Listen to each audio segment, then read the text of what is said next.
প্রিয় দর্শক, আপনারা ইতিমধ্যেই জানেন নাসিরউদ্দিন পাটোয়ারির উপরে হামলা করা হয়েছে এবং তার মুখে ডিম নিক্ষেপ করা হয়েছে, এমনকি তার গায়ে হাত তোলা হয়েছে, তাকে কিল ঘুষি দেওয়া হয়েছে, এমনকি তার মানিব্যাগ পর্যন্ত, মোবাইল পর্যন্ত চুরি করে নিয়ে গেছে। তো প্রিয় দর্শক, তিনি কিন্তু প্রত্যেকটা জুমা এক এক জুমায় এক এক মসজিদে যান, এক এক মসজিদে গিয়ে জুমার নামাজ আদায় করেন।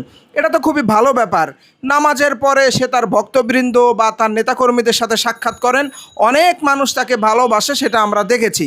তাহলে তার উপরে এমন অতর্কিত হামলা করার মানে কি? এটা করে আপনারা কি বোঝাতে চান? মানুষের কি বাংলাদেশে বাকস্বাধীনতা থাকবে না? আপনি একটা সরকারের সুন্দর গঠনমূলক সমালোচনা করতেই পারেন, হ্যাঁ, তার কথাটা আপনার ভালো লাগতে নাই পারে, তাই বলে তো তার উপরে হামলা করা যাবে না। এদিকে আবার নাসিরউদ্দিন পাটোয়ারিও বলেছে, স্বরাষ্ট্রমন্ত্রী যদি এই হামলার বিচার সুষ্ঠুভাবে না করে তাহলে স্বরাষ্ট্রমন্ত্রীর গাড়ি আটকে দেওয়া হবে, তাকে আটক করা হবে, ঘেরাও করা হবে। এখন এটা নিয়ে দেশে কিন্তু একটা বড় ধরনের বিশৃঙ্খলা সৃষ্টি হতে পারে। তো আপনারা যে এই কাজটা করলেন, এটা কিন্তু আপনারা মোটেও ঠিক করলেন না, এটা আপনাদের করা মোটেও ঠিক হয়নি। এখন দেখার বিষয়, পরবর্তীতে নাসিরউদ্দিন পাটোয়ারির পক্ষ থেকে কি পদক্ষেপ নেওয়া হয়, সেটাই এখন আমাদের দেখার বিষয়।